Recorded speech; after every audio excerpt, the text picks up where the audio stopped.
Hey, welcome everybody. I missed you. It's good to see you. How you doing? All right.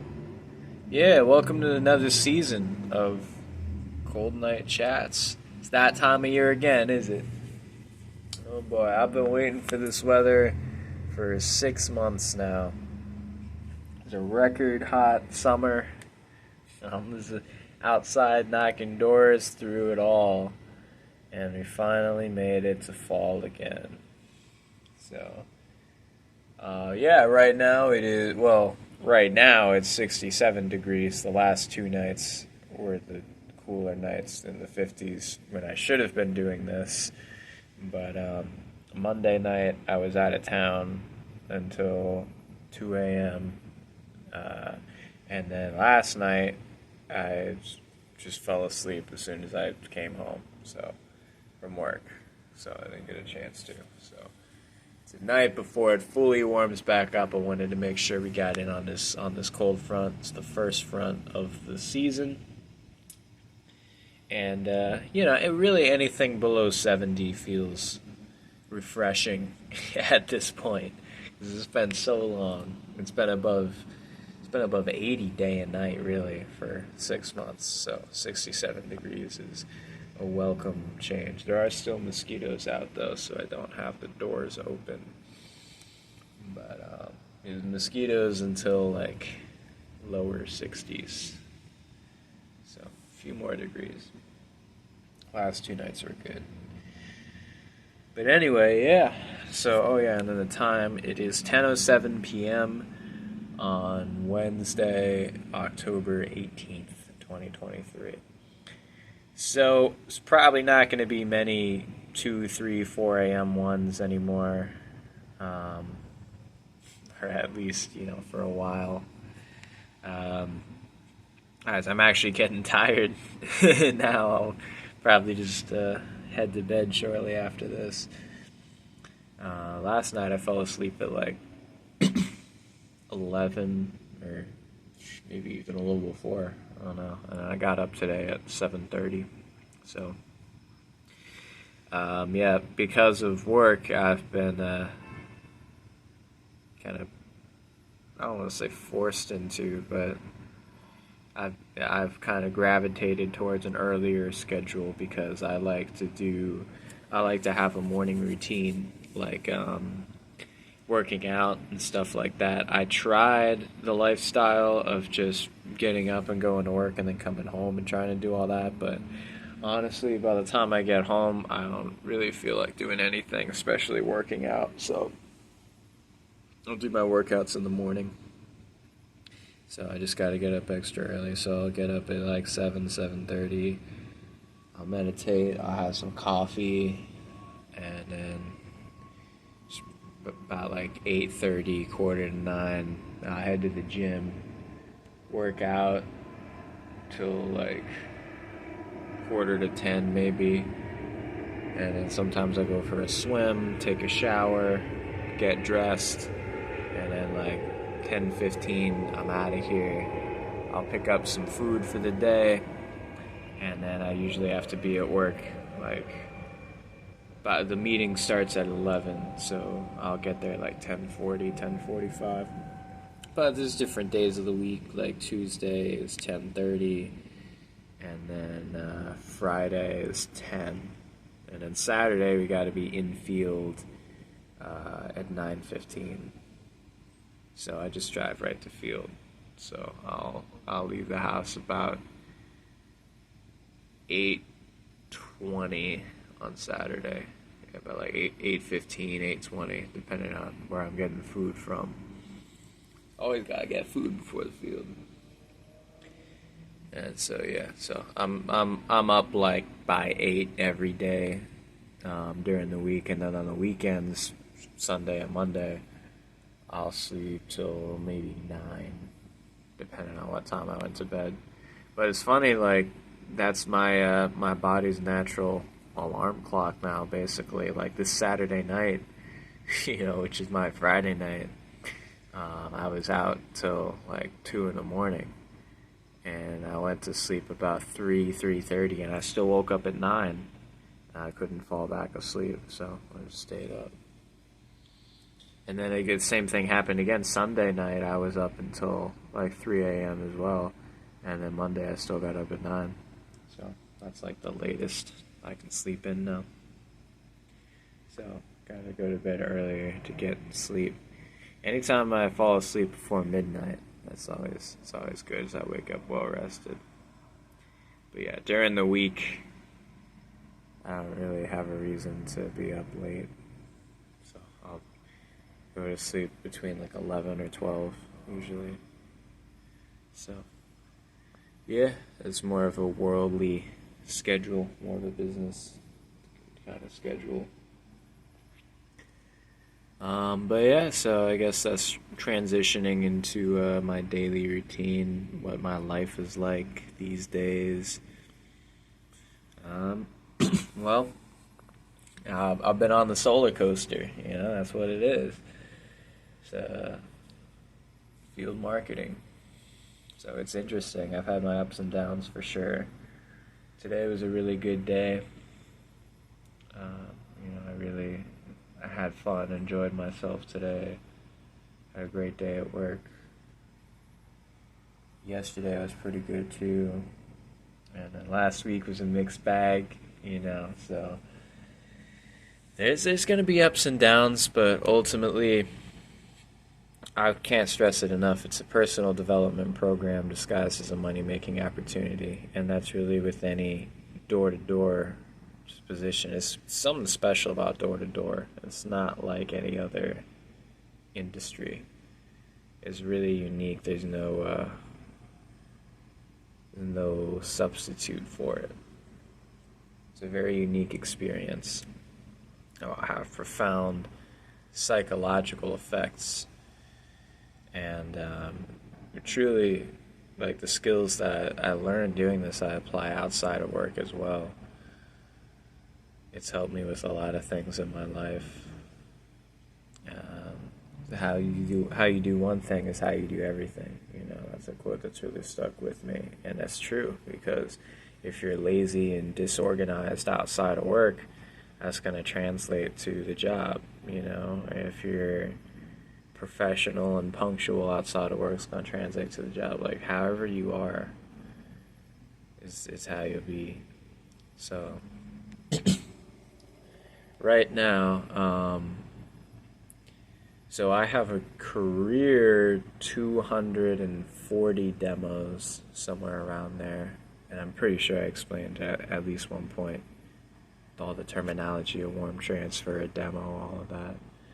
I'm pretty sure I did, so I'm just not going to reiterate that. But yeah, so 240 career demos, and this month, October, I've had a slow start. I only had one demo the first week, and then I had 4 demos the second week, which was last week. And now today I had 1, so I'm at 6, and I have an audit pending as well from last week. One that just didn't get converted, so it should be 7. And then I have 4 on the calendar for tomorrow, so I feel confident about at least 2 of those. So I should be able to get 9 by the end of tomorrow. And then, so just keep going for that. But I need to maintain 16 demos every month to stay on Elite Pay, which is $250 per demo. So that's the structure right now. I have been doing that pretty much every month since I got onto Elite Pay, which was November of last year, so almost a year ago. Actually, the month that unlocked Elite Pay for me was October of last year, so it's been about a year now of me being like good at the job. So it's my first month hitting 16. I had 17 demos in October of last year, so it was a big milestone. I have a very high contract rate too. My contract rate is about 1 to 3. So I have like 80 career contracts, something like that. So a lot of people actually go solar as a result of me talking to them. And yeah, on that note, I'm about to be promoted into direct sales, which means I'm going to be the solar pro. I'm going to be the one running the appointments that we set in outreach and field marketing. So that's going to be huge. I had my interview in August with the guy that runs it, and he said he wants to take me as soon as possible, but it's a methodical thing. They need me where I'm at right now, and he made a deal they're going to transfer me over January 1st, like at the latest, regardless, even if I don't get any demos from now to then. But obviously, I'm going to get demos because I need those fat paychecks. You know what I'm saying? So I'm going to keep doing my thing, keep saucing it up. I'm the sauce boss. I'm Tony Marinara. That's what I go by. I even have it on my license plate, the sauce boss. It's a vanity plate. I'm not even sure if I said that before. But yeah, so that's the plan. So I'm counting down the days. I got, I think, 72, maybe 73 days until then. So just enjoying it while it lasts. Outreach is definitely some days are better than others for sure. As far as all part of the solar coasters, not all people are pleasant to talk to, and not all neighborhoods are very well received in. So there's a lot of hatred out there, a lot of negativity, hostility. So, door knockers are really on the front lines. So, you get to see people at their worst, basically. So, there's some cool people out there, and, a decent amount of neutral people. So, it is what it is. But the way it's designed with the pay scale and the metrics and all of that is, they're aware of that. And, one good interaction can make your whole day worth it. So as long as you can get that, that's all you got to do. Just secure tomorrow's demo. Secure the appointment for the next day. And if you knock 100 doors a day, you can get at least one. And if you do that, then on Elite Pay is $250, and if you get 30 a month, that's it's like $8,000 or $8 to $10,000 plus the base salary. So it's a lot of money. I just gotta think about that. Zoom out the bigger picture. But like I said, I'm on an uptick right now. Today's a good day. Yesterday was a good day. Tomorrow's gonna be a good day. Yeah. So what else? I'm a team lead. So I have a team of reps. It's called the Sauce Squad. So it's my job to basically oversee them, hype them up, give them headspace checks throughout the day, and answer any questions that they have, help them if they need motivation or anything like that, and then report to the boss, how many doors they're at, and who's working the full hours and what they're facing and what's going on. And I do an end of day group call with them all, and we talk about our day and kind of shoot the shit a little bit, just kind of bond over just talking. And yeah, then I throw out my own little incentives in there as well for stuff we do, and hanging out outside of work a little bit, because I try to build a culture there, so that way they don't just see me as a manager, like they see me as a friend. So that's what I want to be. So this would be the first month I get my team lead bonus, because there's no contention on the office getting a 10% growth in demos as a whole. So we're finally pacing to do that this month. So that'll be cool. And that's the reason that they wouldn't let me go to sales before. It's because they wanted to grow the office, and I'm a big part of what they do there. So they wanted me to be a team lead and replicate other reps to be able to do what I do. So that way I can move up. So that there's someone to take my place when I leave outreach. So that's what I'm doing now. I have done that. I just have to wait till January 1st, they said. So, but definitely no later than that.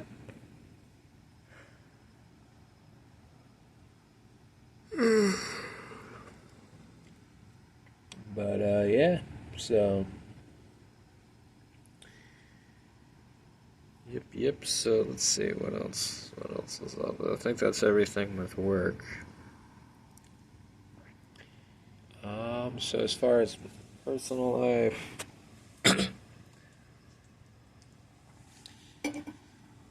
well, I went in to see my family this past weekend, or Sunday and Monday, and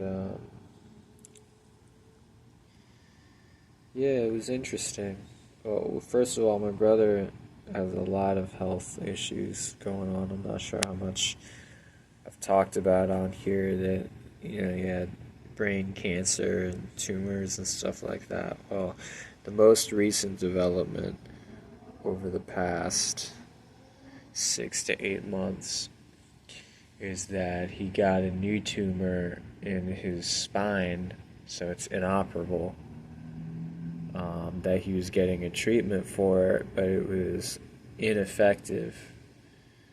And so it affected his coordination and his balance, his ability to walk and move and use his legs and stuff. So he's basically paralyzed, like, from the waist down now. So he's in a wheelchair, and he's an electric wheelchair. And he can't, like, walk or move around, and that happened pretty suddenly. And but he has a lot of other issues. Like, sometimes he has a hard time breathing. He has a hard time, like, laughing, coughing, eating, things like that. So, and, with his arms and moving his hands and his fingers and things, it's just really tough for him. So that's it's not a fun life for him right now. But we are trying different treatments and things, and from what I've heard, he stopped getting worse, and he's actually getting a little bit better, I think, so something must be working, but he's still pretty bad right now. But, his mind's still with him. He can still, he's still sharp mentally, but it's just a shame that he can't really do much physically. So that's it's kind of disturbing, to see him like that. Especially, like, just the images that I have of him. He's my brother. He's been the healthiest one in the family. He's the one that got me into working out and eating healthy and stuff like that. So that's really ironic that this would happen to him. But yeah, it's just not it's not a very positive thing. So, but he's at the house now, at my parents' house in Port St. Lucie, where I grew up. And so I went back and see them all. He's there, and his fiance, who's I guess living with them. I guess she goes back and forth, but she took time off from work, or so I don't know. She was living there when I was there, and my sister, who had her own place, but her lease was up, and she broke up with her boyfriend that she was splitting the rent with, so she moved back in with my mom, and I guess she's looking for her own place now. So she was there, two, and my mom was there, so all of them. And yeah, I mean their lifestyle compared to mine, it's like the complete opposite. I'm just going from when I wake up to when I go to sleep. It's nonstop for me, and for them, it's like maybe one thing will happen in a whole day, and that's just agonizing for me. So I was, yeah, like being there. It was not like it wasn't fun. I didn't enjoy myself. It's just I just spent the whole time like waiting for something to happen that ultimately never did. And like my mom doesn't even like leave the house now really because she doesn't want to leave my brother alone. She wants to be there for him. So we didn't even go out to eat. We just ordered food to be delivered to the house. And, they have the groceries all lined up and things like that. So they limit going out. And, yeah, I mean, it's not, wasn't what I was expecting. It's not what I'm used to from visiting them. So it's definitely an adjustment. So, but yeah. So for me, right now I'm always on a journey of self discovery. I'm always on a spiritual journey to find out like what all this is about, and what my purpose is, what I'm supposed to be doing, and if I'm on the right path, and where do I go from here, and just kind of stuff like this, constant analysis. So I take information from wherever I can get it from, but I would say one of the biggest influences for me is, and I may have talked about him, but the guy that I've worked with since day one at Trinity. His name is Brad, and I may have mentioned him at some point. I'm not sure, but he's the ADM now, the assistant district manager. He's been for about 6 months, which is the next step up from team lead. So he's technically above me, but we're pretty much equals when we each have our own team. And I was on his team for a long time, for most of my time working with the company. That's how we really got to know each other. He would do his end-of-day calls, and everybody else would be on it for a couple minutes, and then it would just be him and me, and we would talk for hours sometimes. And he's a very interesting individual. And, I don't want to say too much about him, but he definitely provokes thought. He definitely gets me thinking about things, and gets me to question my reality and the world around me, and brings up a lot of good points. And I may not necessarily agree 100% with every little detail that he says, or his lifestyle or anything, but it's pretty close. I agree with most of it, probably 70 to 80% of it, and that's really impressive, because there's not many things that I have that much overlap with. And so he's kind of led me down a path as well of spirituality, and looking at the significance in things that most people aren't aware of, like symbolism, and how how reality is manipulated by other people, and society and systems, and things like that. So I'm aware of a lot more than I was, and a lot of it, there's a lot of truth in it. You know, like now you can't unsee. There's no going back once you realize what's going on. You know, it can be a hard pill to swallow. But figuring out where do I fit into this crazy, elaborate world, um, I feel like my main goal right now is just to understand myself and to be able to be as functional and efficient as possible so that way I can move on to do greater things. So I just have to really be in touch with myself. I feel like I've been making a lot of progress with that over the past few months. Um, I think that for me as a person, most of what I struggle with is, and a lot of this, I actually figured out through music, through writing music, writing songs, because I write from the subconscious. I don't even think about it as I'm writing. I just write what comes to my mind, and then I analyze it afterwards, and it helps me understand things to create. So, a lot of these revelations are from reading my write the things I write in songs and things like that from this time period. And I think the biggest thing is just me being somewhat insecure about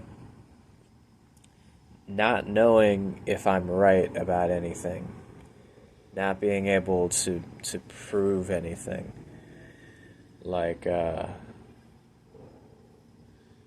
I'm very passionate about what I believe in, but I don't have concrete proof to back it up. It's speculation, you know. So I get very frustrated when attempting to explain it to people that will that are skeptical of it,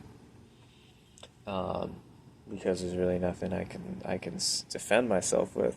But really, my whole life, I've been introverted. I've been isolated. You know, I was homeschooled. I didn't really get out of the house much until I was 12, 13 years old. I've always been like, antisocial and just a weird kid, a weird person. So, like, I just kind of filled in the blanks on a lot of my stuff and just make it up as I go along and just improv my way through life. And a lot of the conclusions that I've come to, I don't know. I don't know if it's true. I don't know if that's like a healthy way to live. I don't know if other people think that way. I don't know. I've only ever been me. I've only ever been raised the way that I have, and I've only had my life and my experience, so I have no idea how other people think. I have no idea how other people perceive the same situations or, you know, what conclusions they've arrived at. I have no idea. So I think that's the biggest thing for me is like, wow, what if I'm way off? What if there's something wrong with me, basically? What if my brain is somehow defective?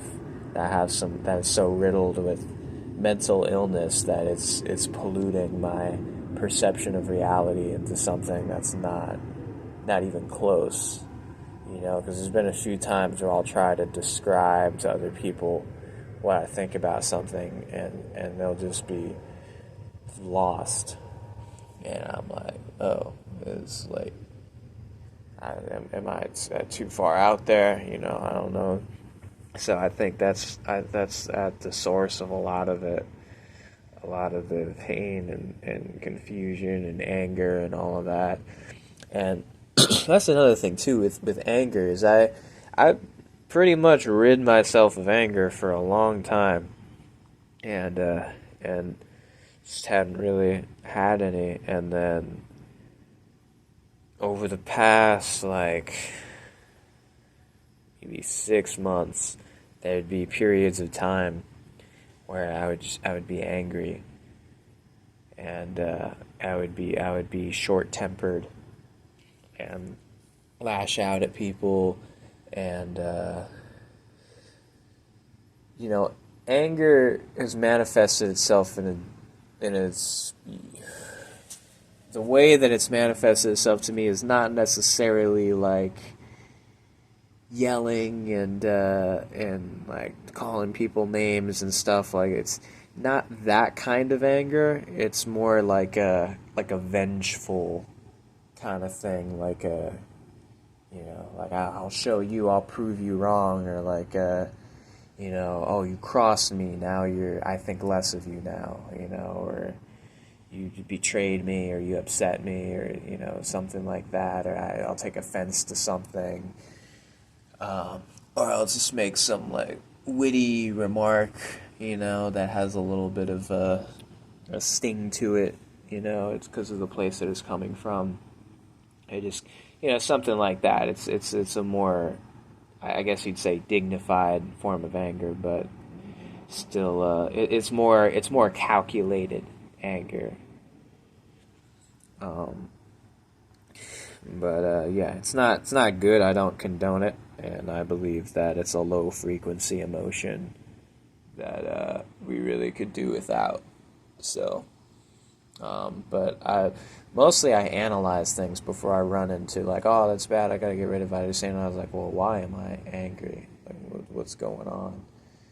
And yeah, I think that's a big reason for it for sure. And then it's just like just growth, just through it all. I think I've left my comfort zone permanently, and I'm in the next. I think the next zone is the fear zone, and anger is often a display, a manifestation of fear. Those two kind of go hand in hand. So I think it's less about like me being angry is a symptom of me being afraid. So then the question is, what am I afraid of? And that's what I'm trying to figure out. But yeah, I think that's one of the things I'm afraid, like, that I might be wrong about everything, and that the way that I live is unhealthy and unsustainable. But I don't think that's true, because I don't think I would be this successful in worldly endeavors if that was so. Because I'm really good at my job, and I'm really good at writing music. So those are two things, at least. I may not be good at a lot of stuff, but I'm good at that. So yeah, I feel like lifestyle is really the start of the cycle. Like, sure, how I'm feeling influences my lifestyle, but my lifestyle also influences how I'm feeling. So I figure if you can change the lifestyle, you can change more. So I'm just trying to be more in control of my emotions and my state of being. The depression and the anxiety are two things that I find supersede emotion. Like, depression isn't just sadness. There's a lot more to it than that. Anxiety isn't just fear. There's a lot more to it than that. So those are more than just basic emotions. Those are a little trickier. And I feel like I'm better at mastering anxiety in the moment, because there still are times that it overcomes me, but for the most part, if I'm present in the situation and I'm like really mindful and self-aware, I should be able to get through it. But depression, that's still the thing I struggle with the most. It's like, no matter how well things are going for me, no matter if like my life is great, I have nothing to complain about, everything's fantastic, I still just have this feeling that it just won't go away, and it's just this like blaring white noise. It's bleakness, it's just like just makes me feel bad about myself, and it's not, like, almost makes me feel like guilty to be happy, like I'm not allowed to be happy or something. or it's just like really self-conscious, like, what if everyone just thinks I'm an idiot, So I guess that goes back to the insecurity thing. But, yeah, it's just this, like, depression feeling that I guess would just be like, what's the, like, it's difficult to articulate. But yeah, just depression is the biggest thing. And, some days I'm fine, I'm okay. Like today was alright. Yesterday was okay for the most part. But, everything cycles. There'll be days where it'll be like several days in a row where it's like, even if everything's great, I'll just feel terrible. I'll just feel like worthless and demotivated and just not happy, not good, just for no reason, So it is what it is, and I try to just ignore it and push through, and life goes on. I still got to do what I got to do.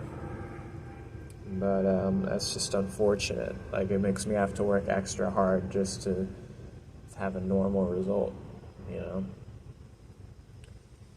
But, yeah, so I still don't know if that's something that can ever fully be, it'll ever really go away.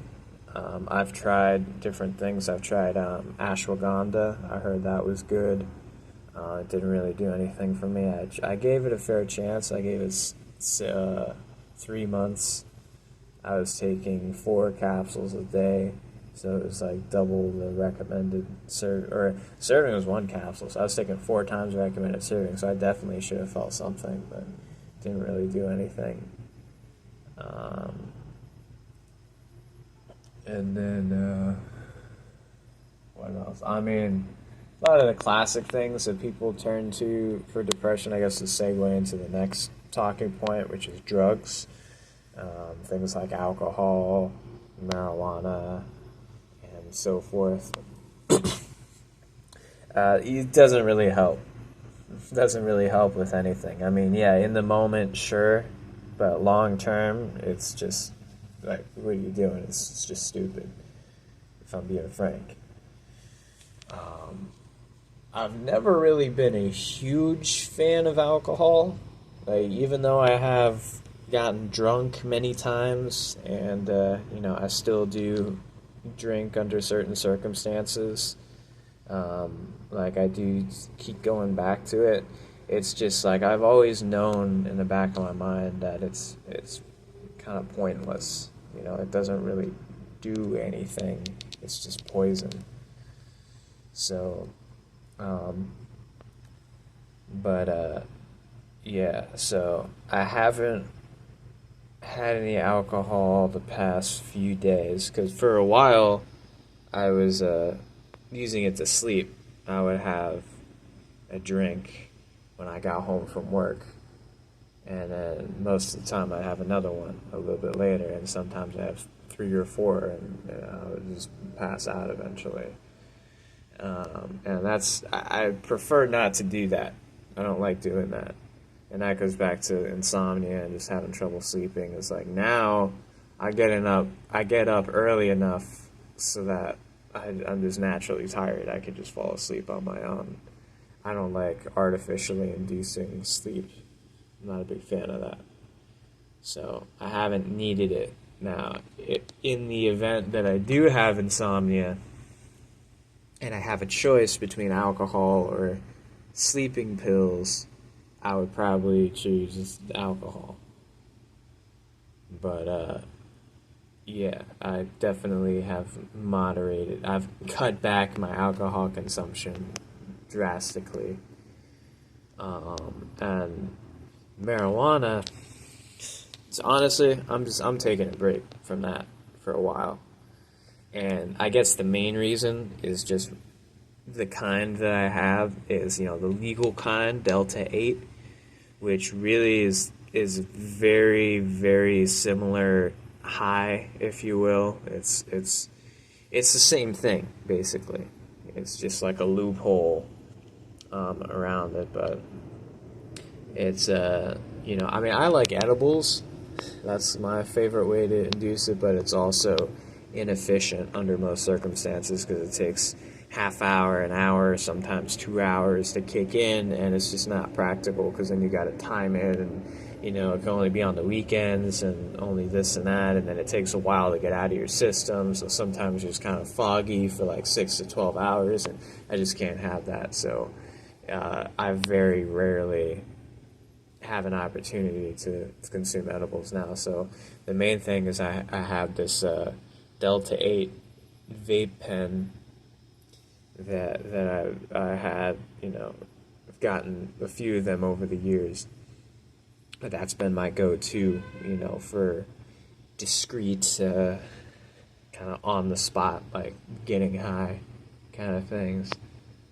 And I don't know what's in the Delta 8 stuff, honestly. But it's not regulated by the FDA. Like, if I do smoke weed, I want it to be like medical grade, like actual quality stuff. But the things you get in the smoke shops, the Delta 8, it's like you have no idea what that is. So like I feel it sometimes, like my brain, I feel like it's just not good. I just have a gut feeling like that I shouldn't be consuming that. So the last like 3 times that I've gotten high have not been pleasant. It's just been it's just not worth it. It doesn't like do anything positive for me. It's just like, it just makes me overthink things, which is the last thing I need. It just makes everything a bigger deal to me. I mean, yeah, it does, like, it can be relaxing, and okay, so I guess the problem is I have too much. If I just take one hit or something, then yeah, sure, it'll just be mellow and whatever, but that's the problem, is it's never just one hit. I'll always have too much to the point that I just, like, start freaking out, basically. I'll just have, it'll give me anxiety, it'll just be, like, paranoid, and just not good, and then I would get high to try to go to sleep, and then I would get too high to sleep, and then my mind would be all over the place, and I'd have to wait till it wears off, and I'd end up being up all night.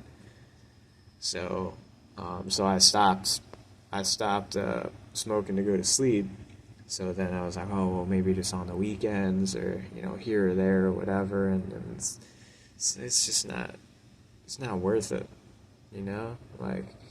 So I'm not like anti-marijuana. I don't think the cannabis is I don't think there's anything wrong with it. I just think be careful with Delta 8 and be careful with the vape pens.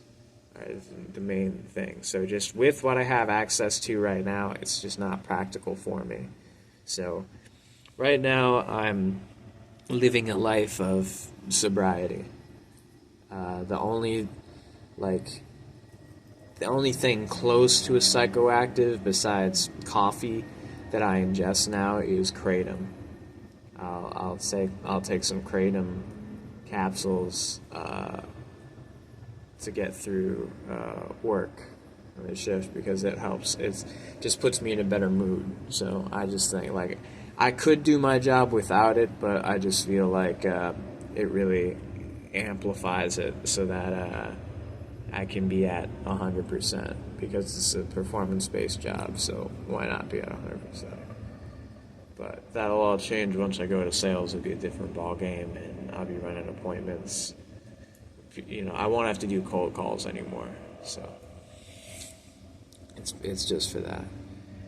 But yeah, so that's it. And kratom's not, like, you can research what it is. It's not a hard drug or anything, so I don't see a problem with that right now. But yeah, so, and then like everything else, I'd never really been into the hard stuff. So it's mainly just alcohol and weed. And then mushrooms, it's not really a party drug, but that's the only other thing like that I have access to. So I'll take mushrooms maybe once every like 6 to 8 weeks. That's like a ceremonial thing for me. It's for educational purposes. I always learn something every time. So the last time was about 3 weeks ago. So. But yeah, so that's all the drugs I do.